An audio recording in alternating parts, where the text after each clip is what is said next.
All right, we know that you are all very busy people, so we're going to go ahead and get started. My name is Adam Ibrahim. I am a member, I'm a staff with the California Teachers Association Instruction and Professional Development Department. I have the honor of working today with Anna Cordero, who is a middle school educator from the California Virtual Academies, and also a member of the California Virtual Educators United. And she is going to be sharing some of her wisdom and experiences and strategies for helping you organize your secondary virtual classroom. But before I hand it off to her, I would like to talk to you about a couple of things, provide you with some information about the event, and then talk first about schools and communities first. So just a short message here. Schools and Communities First provides a historic opportunity to correct the period of disinvestment in our schools and communities ushered in by Prop 13 and to ensure big corporations pay their fair share. You know, Prop 13 impacts have been multi-generational. It has stood for 40 years, and we now have the opportunity to make significant changes for the next generation. And so we have included a link here. I will pop it in our chat to the CTA toolkits for schools and communities first.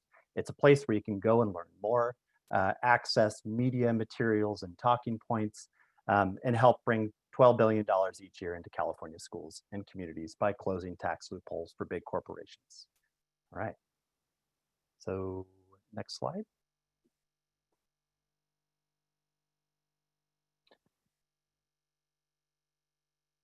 Cool. All right. So where are you? What is this thing that you have like, oh, can we go back one, please? Yeah, distance learning support series. Cool. So where have you landed? What is this thing that you have sort of navigated your way? If you have arrived here, you've made it through the registration process and the Eventbrite and all of those pieces. So what happened is we've spent the last few months listening and learning to the experiences of educators, kind of going through the chaos starting in March with COVID, and some of the sort of lack of support that they've experienced on the part of districts and LEAs in helping teachers and educators meet the demands of distance learning. So we've been listening to our union presidents, we've been listening to our members, we've been listening to members of the Instructional Leadership Corps. And so they provided input that developed a series of topics that has formed this sort of distance learning support series event. And what it is it's 2 weeks of practitioners sharing best practices with other practitioners to help you prepare, to help you get ready for launching your distance learning classroom in August or September, depending on when your start is.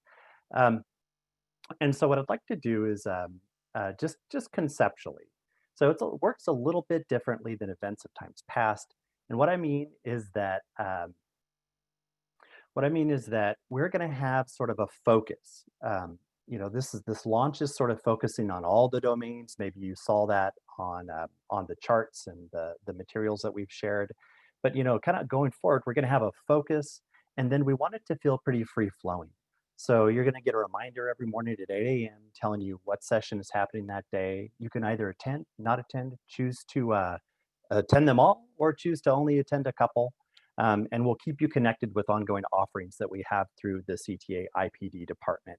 And moving forward, they will generally fall into sort of one of the buckets that you see here. So we're going to go deeper in subsequent series with rich content and effective pedagogy, with culture engagement and social emotional learning, with equity access agency and advocacy to include supporting student groups, as well as sort of system support improvement. And all of the topics chosen within those domains come directly from you all.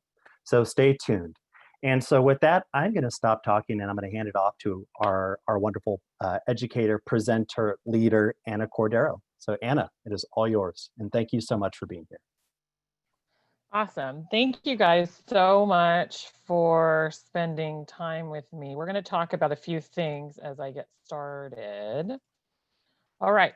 So we're going to be talking about setting the stage and doing some things like that. But before we start, I just wanted to highlight a few things about me, and forgive me as I turn off this video to make sure that you guys can hear me and that we have the materials and everything is free flowing, and so we're not having those disruptions of tech. So I originally, like all of you, when I went through the teaching credentialing program, I was ready. And I, as an educator, my tendencies is in classroom management, in planning and mapping out, is that I was the person in the room.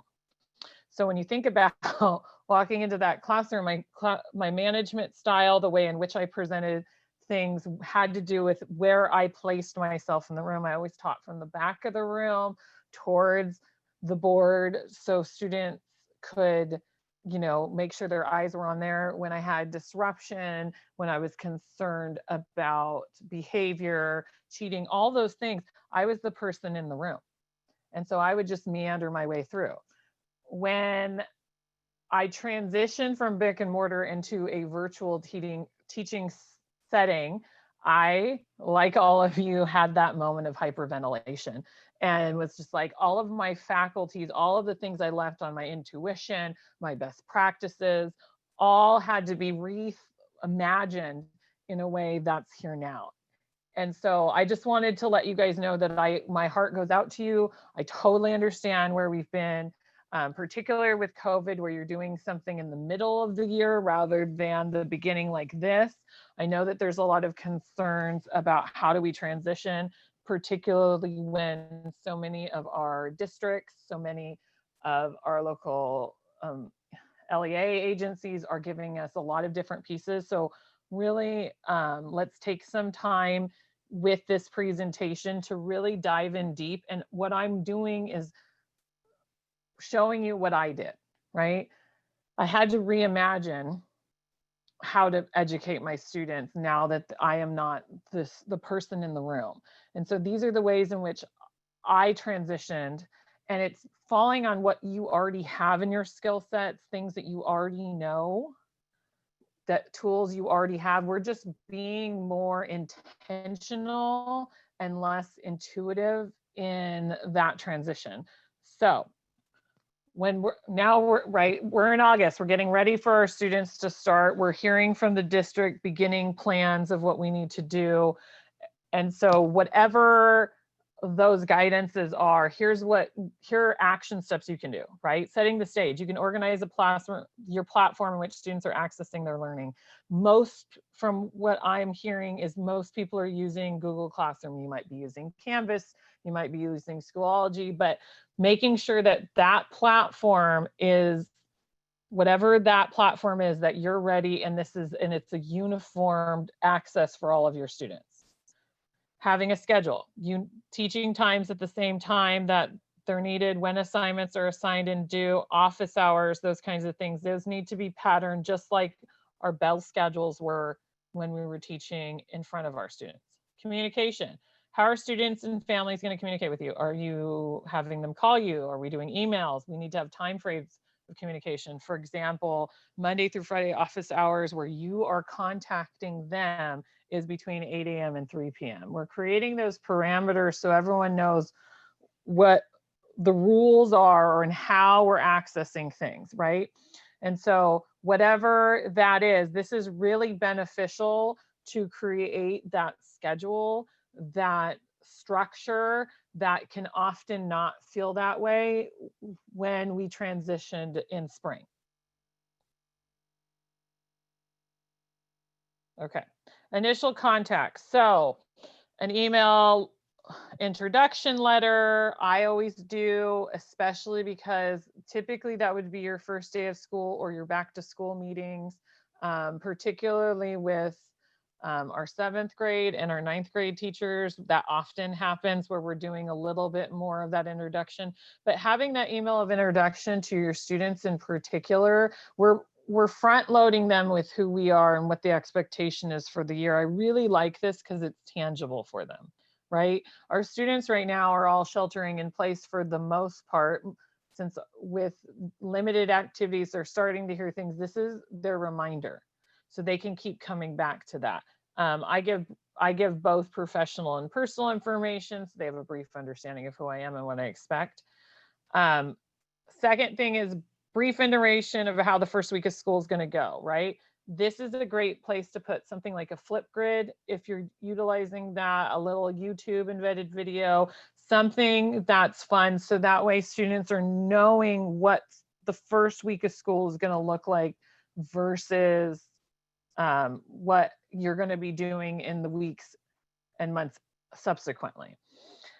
Providing hyperlinks is powerful. It's the same thing. Think of your links as your worksheets, right? When you hand out a paper, you hand out a primary source, you provide the reading for the day, those kind of things. That needs to be links and resources information, contact information, and then where you're gathering student information. I provide this initial contact in an email with this information. I also add it to the platform.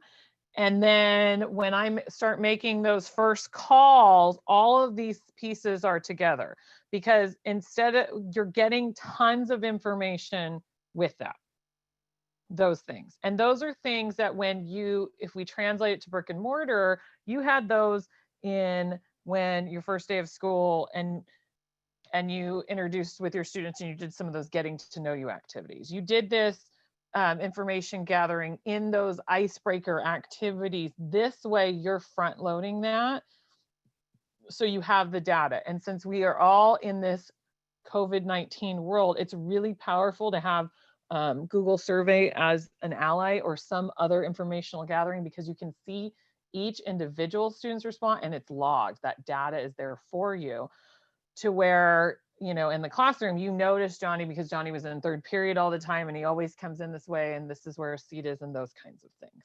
So that's where that piece is. Let me pause for just a second.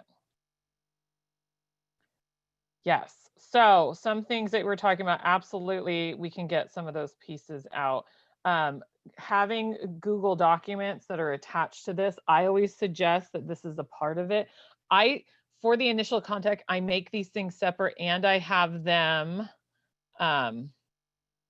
separate entities in the email altogether, right? Because I'm sending it both to student and families. Secondary is I'm putting it on that platform. You can put that on a Google Doc altogether. You can put it in your week. You can put it in a separate topic, any of those things.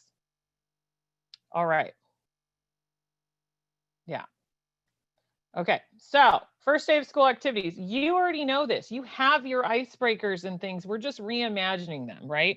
I really like things that get kids to start talking on the mic in particular. We know our secondary students don't tend to want to be on video or on the mic, right?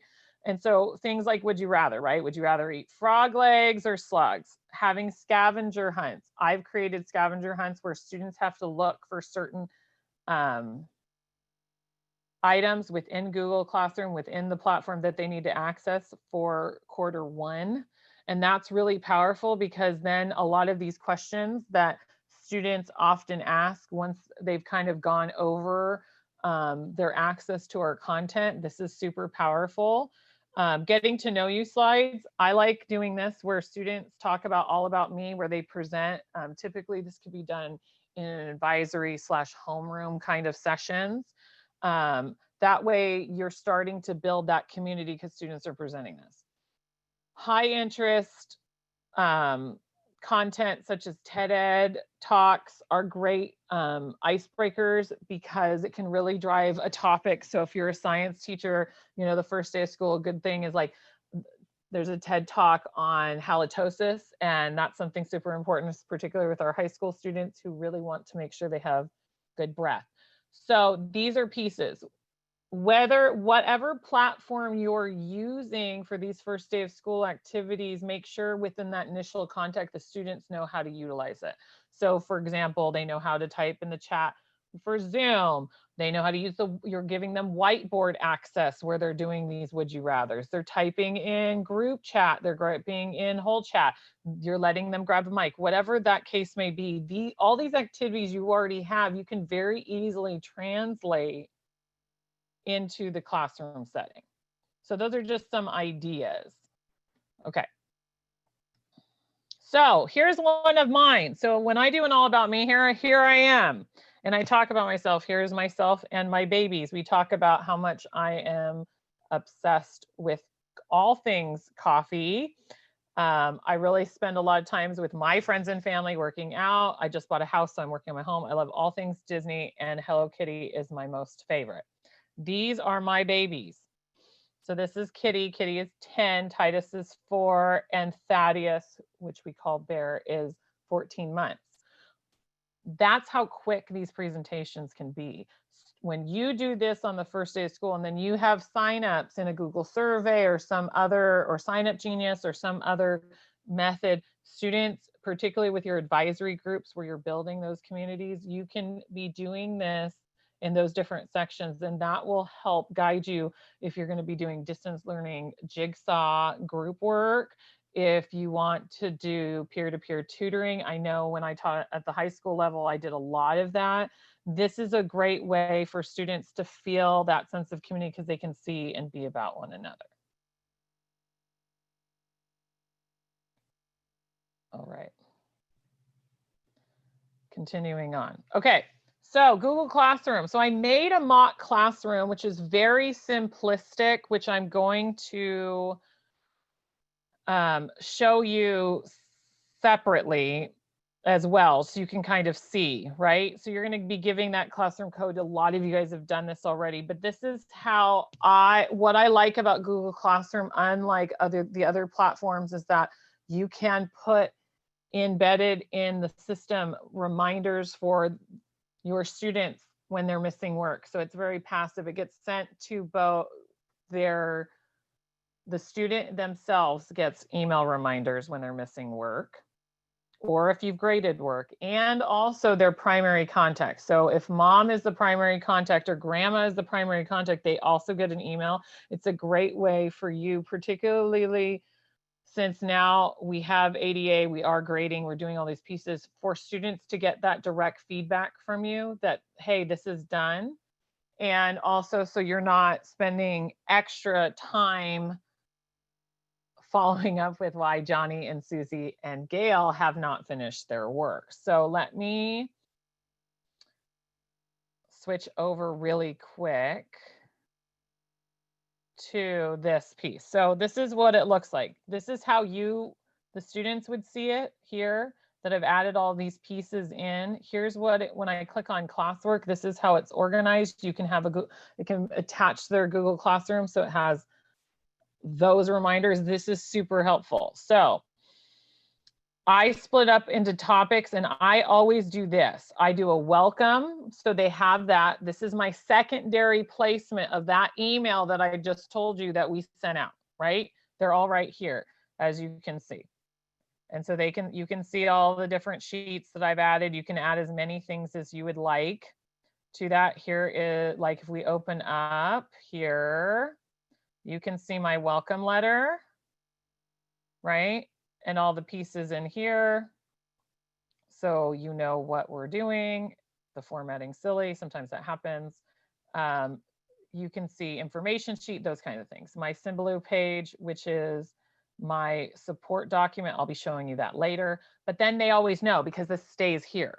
Second thing to keep life in order, because we do this implicitly because we always end up writing the date on the board. We're doing it explicitly here where we're saying this is week 1 for my students, August 20th and the 21st is when they start. And then I have their exit ticket ready for day 1 live session. This is so they can finish this, and then their student interest form, which they can complete, which gives us lots of information on who they are and what they're about. Questions about anything? There's a question from Teresa about what programs did you use to write up your welcome letter? It looks so good. And then we also have a question about somebody who said that you sound super clear, and what mic are you using? Okay, so number 1, things that I use Microsoft Publisher. So think about it as when we made those for those welcome letters and things, we make those flyers, right? That's what I do for that. And then I just modify it each year. I use the same background. I know that Teachers Pay Teachers have some of those blank formats. I know that if you did a Google search, you're going to be able to find a ton of these things. Second thing, earbuds. So I am all in on as efficient and as fiscally responsible as possible. These are Skullcandy earbuds. So they're the ones you use back in the day when we could still plug into our iPhones. That's the ones I use. You can get them on Amazon. I mean, I think I found these at Ross, but I love them because they were the original, like, super good, right? The premium athletic earbuds. And I think these cost me like $7.99. So yeah. So here is the student interest survey, and I'm listening. I see some of those. When we go back to classroom, this is all I'm doing. So when we go back, when we're here at classroom, this is a student interest survey. They have to turn it in. I can see right here who is supposed to turn it in. For all of you who are secondary teachers who are teaching multiple sections, my suggestion is to do one of two things. You either have a classroom and you gather each grouping by section. So all your world history is in one, all your US history is in another, all your econ is in yet another, or do it just like you would by period, right? Your first period kids, so your A group, your B group, your C group, your D group, your E group, because then you're going to be able to, and you can very easily make 3 or 4 classrooms that way. Does that make sense? That way, just like when you, whatever you use digitally, like HomeLink or right, or any of those communications that you use, those students are already broken up that way. You can work with your tech department and upload your students by those groups, and it will help you feel more manageable. So when we're looking here that I should have 35 students in this section to do my student interest form due by the end of August 21st, and that hasn't happened, then I know I can click very easily because I will know my students by those groupings, just like you knew your students by first period, second period, third period, fourth period, and whatever your prep was. Does that make sense? So there's 2 ways of doing that. All you're doing is that topics are your week.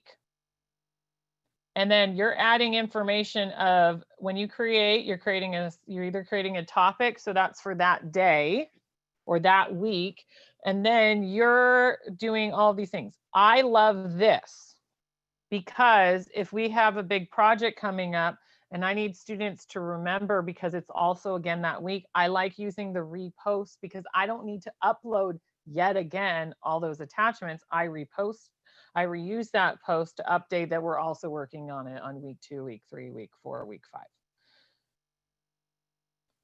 You're adding people here like we've seen, right? You can track progress. Here's what the other piece that I love about the student interest is that you can do all of your grading here, right? And everything defaults is 100. So don't stress out about that. It does that anyways, but you can really adjust this. And then you can, like I still like pen to paper. I would print this out. And then I would go into HomeLink or wherever I'm putting those grades in, and I'm doing those pieces. But this is a mock one. So when you're looking at this, you can do this. Make sure you're checking settings. Our middle school and high school students are very tech savvy. You know what I mean? We know this. They live in the digital era. Make sure that you're using those security sites so that way students can't just, like I have it set so no one but myself can write in these classroom forums, right? So I can put just a reminder, I can put a Flipgrid video link, I can embed a YouTube video, that kind of thing. All right.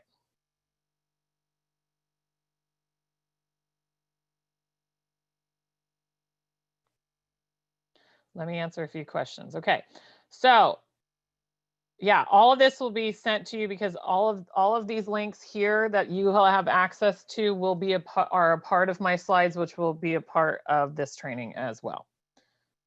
Okay. So a couple so this is conceptualization. Depending on your district, you have to work within the means in which they tell you. All of this works well, right? Because I can, when I've team taught cross curricularly, like when I taught social studies, we did a project-based learning PLC unit for on the continent of Africa, and we also did it with my science partner. You can have more than one person a part of your classrooms if you are doing cross curricular or team building or anything like this. I created the survey using everything that I'm showing you right now is Google. So I personally, when you're looking at all these things, because a lot of these things keep getting up, here's what I would say. Okay, so communication needs to be clear. We need to make sure that students know what they're doing each week and even break it down to each day. I'm a little more flexible with my students because with the current pandemic, we have a lot of other outlining elements that wouldn't naturally be there, right? All these students wouldn't, right? Our kids aren't used to being home with their siblings 24/7.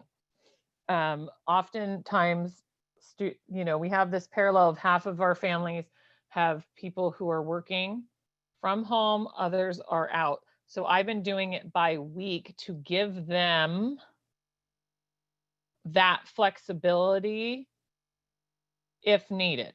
Does that make sense to everybody? Second thing, I suggest that you get a secondary phone. My personal cell phone is my personal cell phone. I am not someone who text messages my students. I do not. I have a landline that I use. They have a lot of very inexpensive internet-based phones. I use Ooma. Some people have done Google phone numbers, those kind of for parent-student contacts. When I am done working, that ringer goes off. Yeah, Google Voice is a great one. We have to create parameters in which students aren't accessing and families aren't accessing us morning, noon, night. When we leave campus, right, we're not having students call us at 10, 11 o'clock at night. I don't text because of nonsense, right? I create those barriers. I don't want a family to text me. I want to talk to them on the phone. I want to dig in deep in relationship build. You guys can pick and make sure you're working within what the districts tell you, because that makes sense. And yeah, so these lists stay current. As long as you have these up, they're up. Give me a smile. Does that make sense to everybody? Can you guys smile at me that makes sense to you? Because if you're late, so say none of you guys did my student information form, right? None of you did. Okay, you're all getting emails that it's not done, even if I put week 2's information. So it'll stay. The reason why I like it done by week is because you can see what's available, what's not. So when you're working, when your students, especially your 7th grade, and I know we have some 6th grade teachers, but when we're thinking about secondary education, we definitely want to teach our students that self-advocacy, the ability to access their materials. But it's very easy for a parent to double check work, a student to double check what's missing, because when they get the email, it'll say week 1, you're missing your student interest form. That child can go to week 1 and do that. Okay, I am adjusting because I want to make sure that I can answer really clearly on all those pieces. Okay.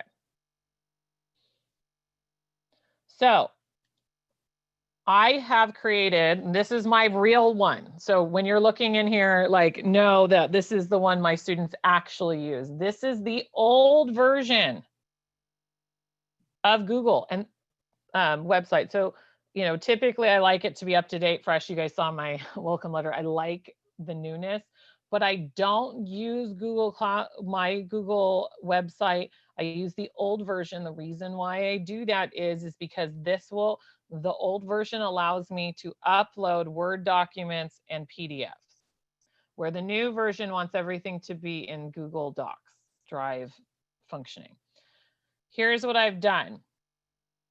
Our students are capable enough and this really creates sanity for families, this is my weekly newsletter, which always you can open it up.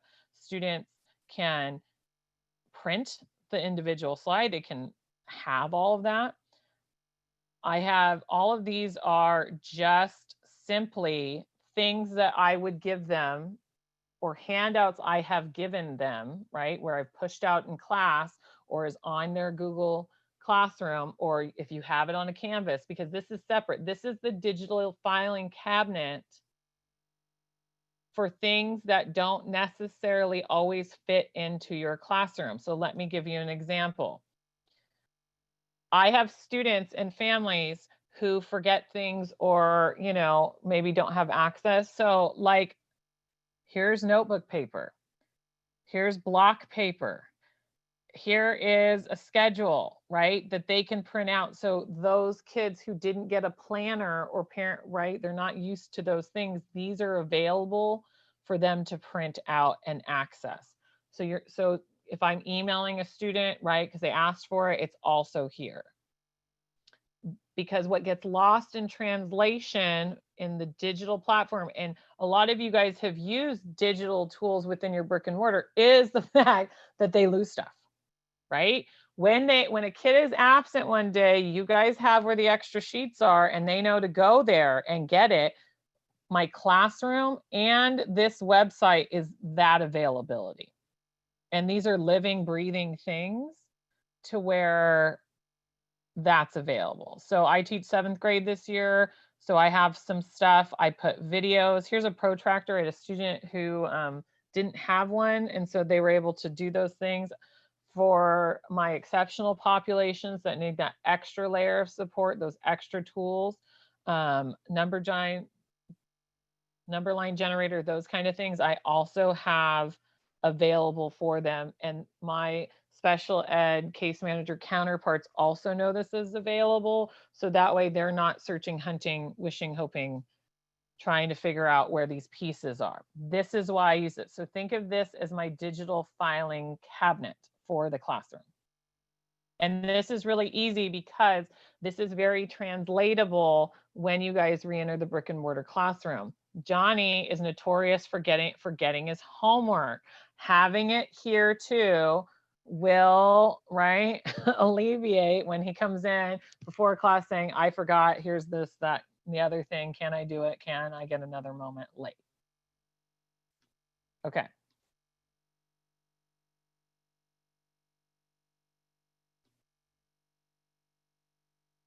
You can add materials to the materials section of Google Classroom. I like this because this can stand alone when Google Classroom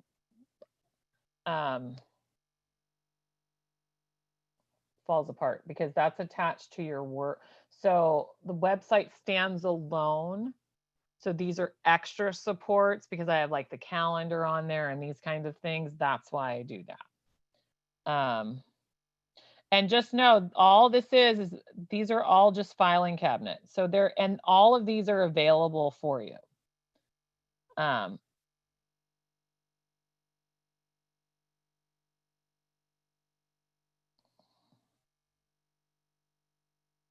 Okay.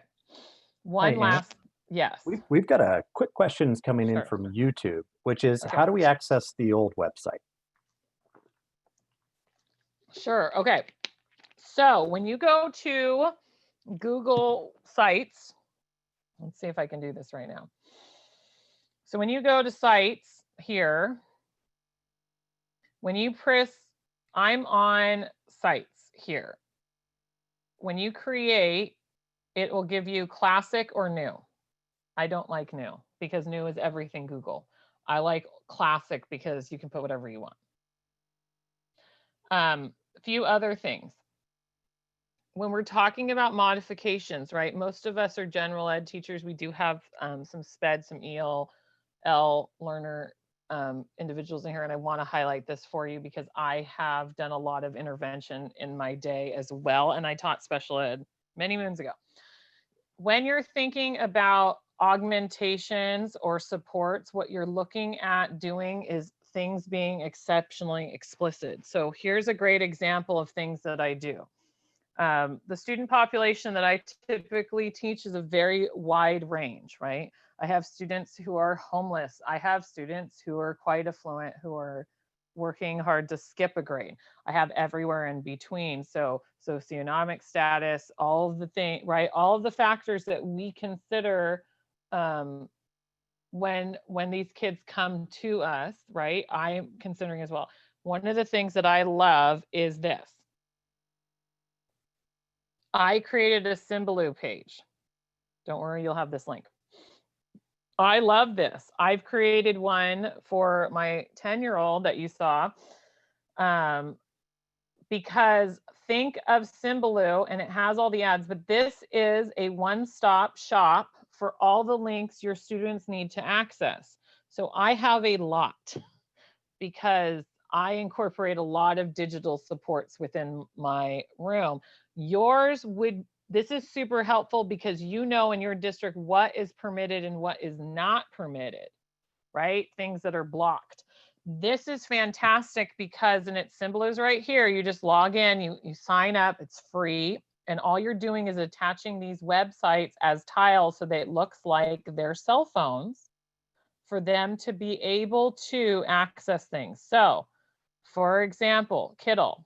When I click on Kiddle, here's this. I teach middle school. Some of my middle schoolers haven't quite learned how to search yet. I like Kiddle because when they talk about whales, all they get is blue and gray and other mammals. All that yuck that sometimes can come when students search for something, that's there for them. This is a very easy way. So our special ed populations, our ELL populations, when you want to do audiobook supports and all these other things, having a Symbaloo page for students to point and click where you want them to go is wonderful. This is really easy to do.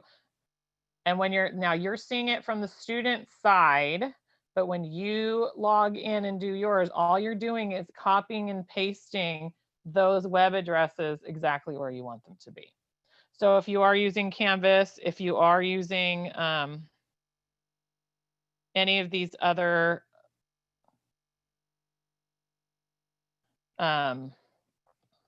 pieces, right, all these on these other platforms, this is a great support piece when incorporating in, especially to help support maintaining those schedules and student access, right? All the time. I don't know where the link is. I don't know where this is. I can't find this. I lost, right?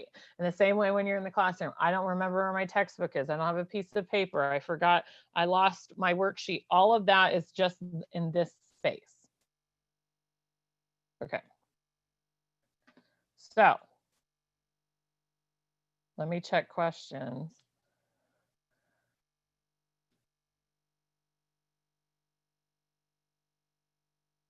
Yeah, Clever does the same thing. I like Symbaloo because it actually shows whatever emblem the piece is, and because my district doesn't block it. And sometimes they block Clever.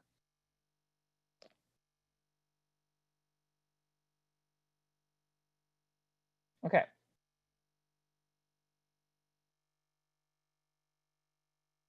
Yes.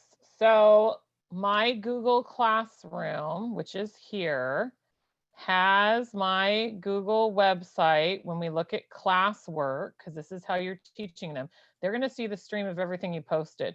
They're going to see anything that's upcoming because it'll show them here. When they go to classwork, they can see all of my stuff in the welcome section. So here's my classroom resources. Here's my welcome letter. Here's their info sheet. Here's their Symbaloo page. I have things in multiple places because just like when you are in your classroom, the textbooks are over there, the beakers are over in the corner, where, right? You have physical placement. I do it in multiple modalities because we're reinforcing this is the tools. right? Your students know you teach them, just like I teach them how to access, you teach them where to turn stuff in, right? In your physical room. When I taught in the classroom, I had baskets per period. Okay. I show them here how to upload and I walk them through it. I show them why we use the Symbola page. I show them why we use the classroom resources, because a lot of this extra documentation, especially in live session or in lecture format, can't just naturally go into the classroom, right? I'm not uploading in here as an assignment to each of those things. I can, but I like having it on the website separate, because sometimes kids, when they see it in their classwork, thinking they have to do something with it versus this is just access to. Just like this webinar and all the resources I've provided will also be back on the website where you registered. You're not getting stuff pushed out here, there, and everywhere.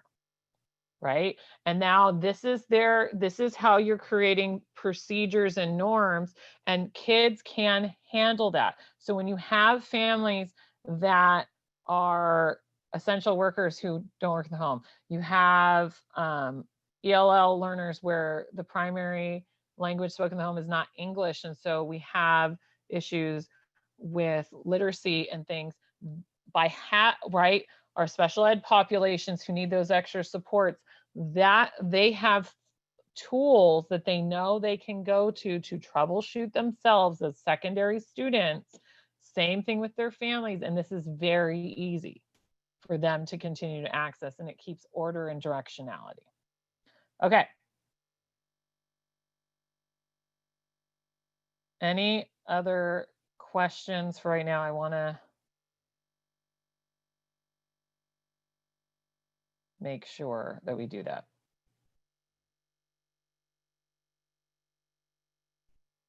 I make a separate student. So someone asked about like student view of it. Susie Q. A lot of times Hello Kitty is the extra student in the room all the time, because that's my mock student account. That's a really easy way to do that. You can do that on Canvas. You can do that in a lot of Schoology and all these other ones. Right? Okay, perfect.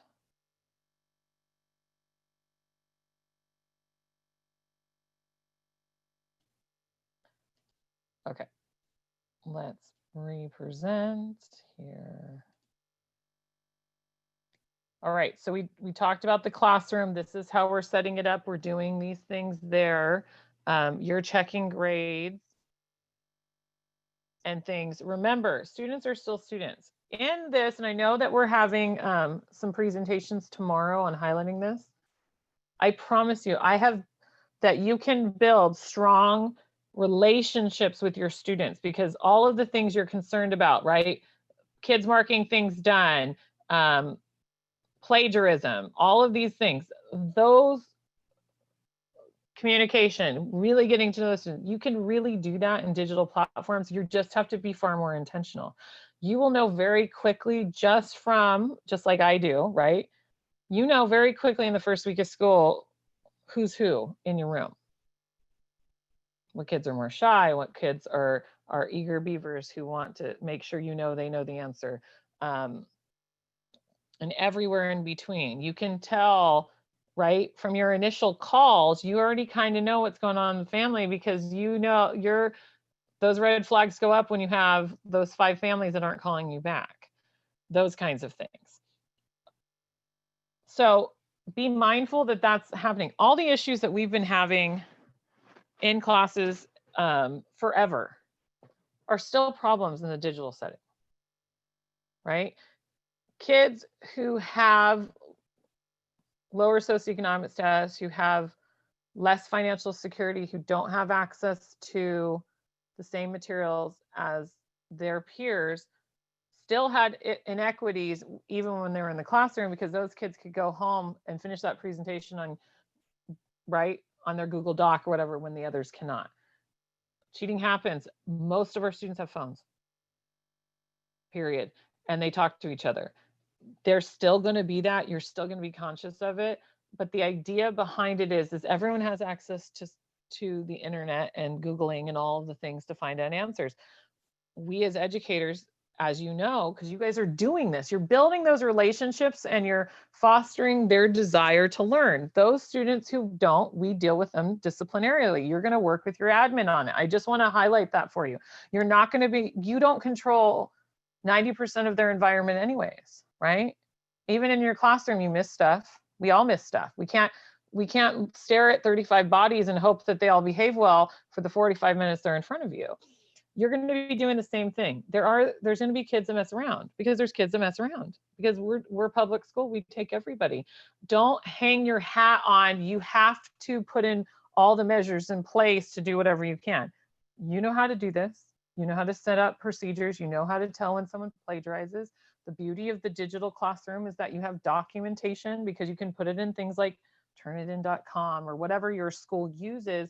Document, document, document. The beautiful thing about Classroom and Canvas is that everything's timestamped. And don't fixate on all those other things. There are tools and resources.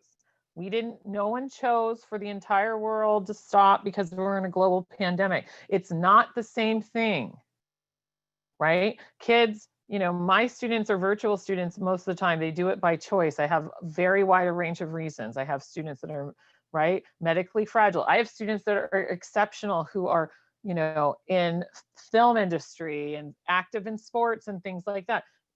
It doesn't matter, because no one's getting to do anything that they like. So we need to be somewhat more flexible, and just know that we're still trying to encourage students to be lifelong learners. Right? We're still trying to make our materials come alive for them to understand that you're right. You don't like math because it's been hard for you, but let me show you all the reasons why you should. Like I did one where I was like, okay, we're going to landscape my front yard, friends. And we were talking, and we were in our geometry unit. We talked about area and perimeter and volume, because I have this giant tree I need to get rid of, right? And they find meaning in that because they're seeing the purpose behind that. You guys are experts. You do this in the classroom all the time. You're just translating that to the explicitness that occurs by writing it down in digital documents, or videoing yourself and embedding those in, or doing that in live sessions.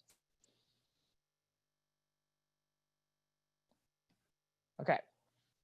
I want to talk a little bit about teaching time. We're starting to get short on time, and I really want to talk about these different options, because not everyone's running the same way, and sometimes you do both. So based on whatever your district's telling you, perhaps an MOU that your union and the district are working on, you could have a myriad of some of these things.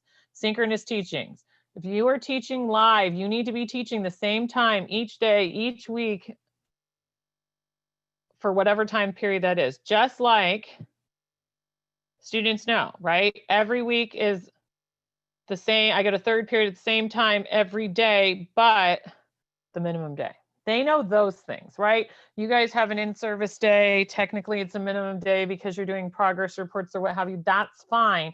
But for the majority of it, don't be switching these around, because your schedule will become their schedule. They will be able to manage. Families who are at home trying to deal with 4 or 5 different kiddos who are all distance learning together need that same teaching time, because that also tells you when you're available, right? When your office hours are, when your extra support pieces. Put it on a Google Calendar if you need to. I just send it as a, like, these are when the sessions are, and I have it scheduled for those times. You can put that in Google Classroom, and I know Canvas has a calendar as well. That's really helpful. Asynchronous teaching. One of the things that we all worry about is our students not actually looking at this hard, beautiful thing we created, right? So what I do is I do a due date for viewing, same time each week, because if they're missing it, it's always for a reason, right?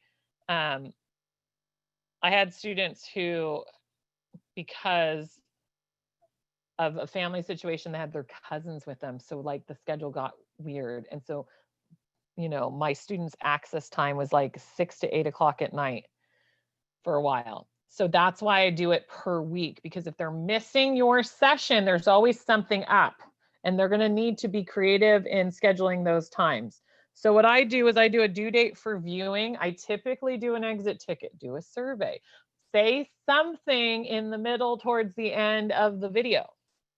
where they have to watch the whole video. And then I say, the magic word for today is unicorns. So when you give the exit ticket, maybe the only question you're asking, what is the magic word for today? They had to watch the whole video to get it. And then they would write unicorns. And if they get it wrong, then you know that, or they didn't finish it, then they didn't get that attendance recaptured, since we are doing daily attendance. And this is just another option. And I am really mellow about it. I have a little binder, and I just write, and I have a calendar, and every day on that calendar for my teacher planner, I put the magic word for the day. Right? So I hope this helps, because it will help you. You know, I know the hyperventilation is ADA, right? We are taking attendance, we are holding students accountable, but we also have to be, we're public school friends, we take everybody. We have to be understanding that family dynamics, and from those initial calls, from those surveys, from talking with your students, from following up when they're missing, you're going to know what's going on with them. And this is a beautiful secondary way, because you could even do it in your synchronous teachings. I could say at the end of the class what the password is for the day. The kids can fill out the exit tickets. I've just taken attendance. I can also do that for my entrance ticket, right? My warm up for the day, right, is like, what's the nickname? I can have them do that. I use things like Go Formative. We do a survey, any of those things where that will capture who has attendance for the day because they've come to class. If you need it where a student is really struggling and they're turning things in, that can be another way you can earn attendance. Make sure you're working with your admin and things, but these are things that you can do in real time with your teaching if you're having to take attendance, to have that available for you. Okay. Okay, so I'm going to transition out of what I'm talking about, but I'm still leaving just a few minutes to answer questions. That's on purpose. So I wanted to show you. So Adam was talking, he's going to have these slides up. Here is all the hyperlinks. I have my Google Classroom link. Please know this is my actual Google Classroom that I actually really use. So if you're looking at what this is, that's why there's things already on there. My Google Classroom demo, that's there for you, right? And then the recording you could see, and we can always go back and make sure you can get that code. That's also in the slides, because when I took a picture of the Google Classroom, it has that login in the slides so you can play around. My Symbaloo page, which is embedded in my Google Classroom, if you want to see that separately, Symbaloo in general. And then SafeTube Generator. Lots of you guys are using SafeTV. I like SafeTube Generator because it will do it for not just YouTube videos. So anything that's on the internet that you want a student to watch, a clip, a video, I like SafeTube Generator because I can both embed it into Google Classroom, and or I can send them just the link for whatever it is. SafeTube Generator does not matter, right? If I just want them to look at one Khan Academy video, not the 5 that come after it, because I have a student who, even after my one-to-one session, when we're looking at distributive property, is not understanding it, then I can give them that link and it's just the one video. That's super important. That's why I use this one and not other ones, because especially with our exceptional populations and our students who are really struggling, you can be teaching and instructing and retelling them till you're blue in the face and it might not click in. But so you do your reteaching with them, you do, let's teach in a different way, and then you use those generators where you can be very explicit. I want you to only look at this, this, and this. And so that these are all available for you to be viewing, looking, reviewing, getting an idea. All right. With that being said, let's start looking at, and Adam, you can chime in if we have other questions.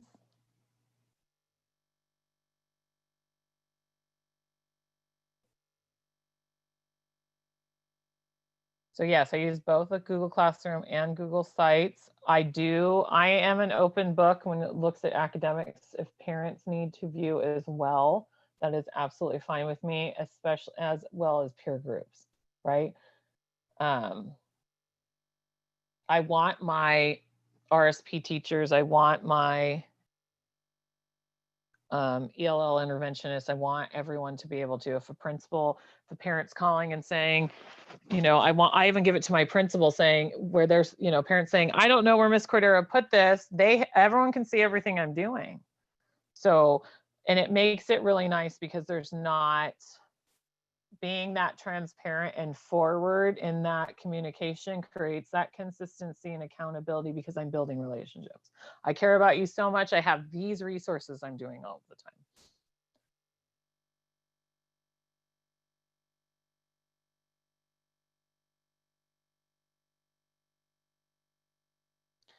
I do use rules and expectations. Typically, I have a format of what I do, but typically I do something where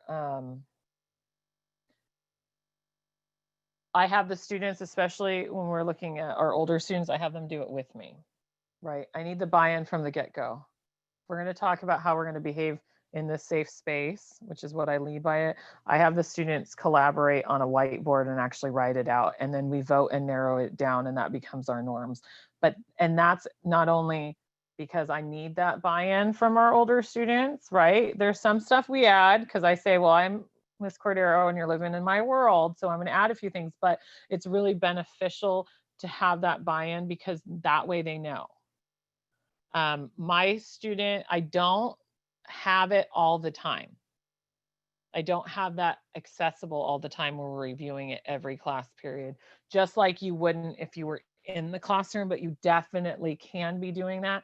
And I make like a poster and we'll put it on the website, but I don't have one right now because I do that organically with students.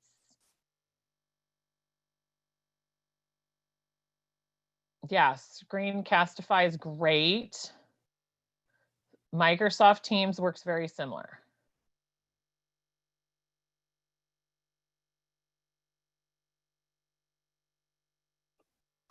And maybe just time for one or two more questions. Yes.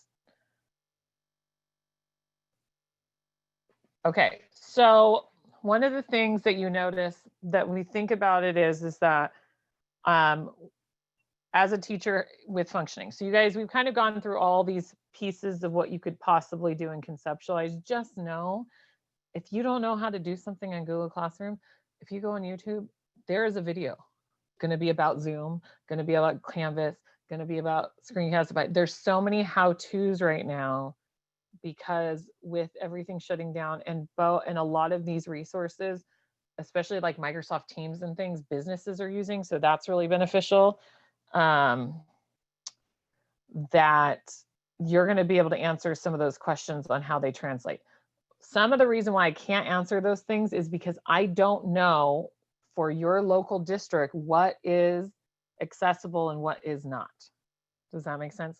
For example, I love Kiddle. We use Kiddle on our personal computers. Kitty's school doesn't allow it. So it's not possible to use that because their school has that block because the kids can act too many videos is what the reasoning behind it. The kids are getting distracted, but that's why. Okay, so thinking about day to day, you guys know how to plan. Lots of us, we're secondary educators. We do a ton with PowerPoint. We do a lot with dot cameras. There is, I mean, if you've been on any of our Facebook, like with the CTA, any of the Facebook pages, they have those there. Here's what I do. I create an initial call sheet where I just put in all the basics. You have those in your repertoire, right? You can look up, when you look up your students in HomeLink, I'm going to use HomeLink as an example, whatever that functioning, you can have their name, their address, their phone number, right? You know what class they're in, and then I document things. So if, say, I'm going to use Adam's example. If Adam's really chatty in class today, I'm writing a post-it down as we're talking. I'm going to continue live teaching. I'm going to make sure his stuff is muted. And then I'm going to just stick it on that piece of paper in my binder where Adam's name is. And I'm not going to worry about right now. Just like when you make a note when you're in live session, right? You know, like I remember the kids would have detention with me. I would never send them for attention. And my consequence was like, at first I write your name and then I write what you did. And if I fill this out, you get that slip. Same concept. Having those written down, because you, my friends, are also in a global pandemic. You're not going to be able to recall, remember, and adjust. And if you document your students' information like that, right? Making attendance sheets really quick. There's tons of blanks everywhere. All you have to do is Google. Writing, having a quick call sheet so you know which groupings that you have that are there for you. Having a piece of paper with the basic information of your students that you are working with, right? First, last name, phone number, date of birth, email, parent's name, or guardian's name, that's it. You can find that on whatever mechanism you learn your student roster. HomeLink's just one of the examples of it, right? If you guys use Aries, I don't know, whatever platform that is. That is super beneficial. Looking at your student surveys, I write notes. Those notes are just for me, right? You know, because when you're talking to your students, you know, in the classroom, you know which students are in foster care youth, right? When you were in the classroom, you knew that. Some of that's from Aries. Some of it is, oh, you know, I'm noticing that, you know, Johnny's not sleeping. Those kind of things. You notice those things. I'm just having you write them down because we are in a pandemic. You're not going to be able to remember things as well. Having that extra layer of support is going to build those connections, because you're going to remember that Johnny loves Star Wars, right? So when you get your update that the Mandalorian's been updated and he gets more Baby Yoda time, you're going to build that relationship. Hey, did you watch the new episode? Even if you haven't, all because you did that in the classroom anyways. Instead of just mentioning to that, you're typing it in a chat. You're bringing it up at the end of class. Those kinds of things. That's the same way to build those pieces. I know we're right at the end of time. I wanted to add this extension activity, and then Adam's going to take it away.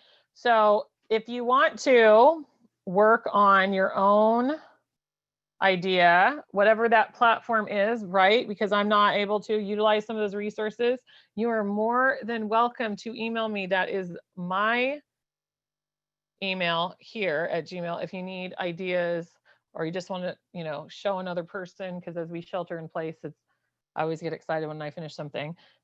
That's there for you. This is something that would be really beneficial to take what we talked about today and apply it to whatever tools you have in your tool belt. And if you need something from me, here's my email where we can follow up and do that as well.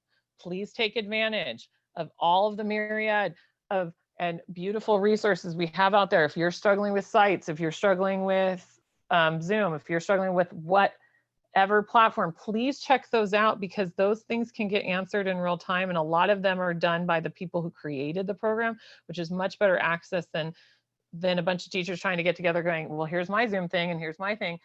And it'll alleviate a lot of that stress. So thank you guys so much for your time. And I'm going to let Adam take it away.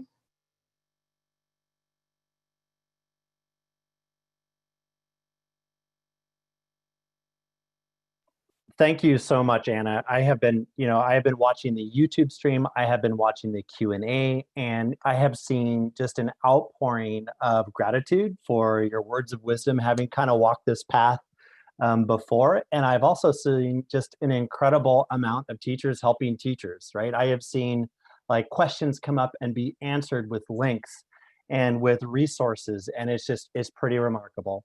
So I just wanted to thank you, Anna. I wanted to thank all of you out there. And I just wanted to tell you a little bit about what's coming up next. All right, so we have a full schedule of events, right? This is a 2-week event. We have building classroom connection and culture coming up tomorrow, same time, 3:30 to 4:30. You'll get an 8 a.m. email tomorrow from me that just gives you a little bit about our presenters, about the information. You can add those events directly to your calendar. It'll take you to the same place, the online events page. Moving into distance learning pedagogy, tiered engagement, and social emotional learning. The second week is focused on culturally relevant pedagogy, collaboration, ELD, special education, and then focusing on our homeless and unstably housed students and how we can support them in this new setting. So last page.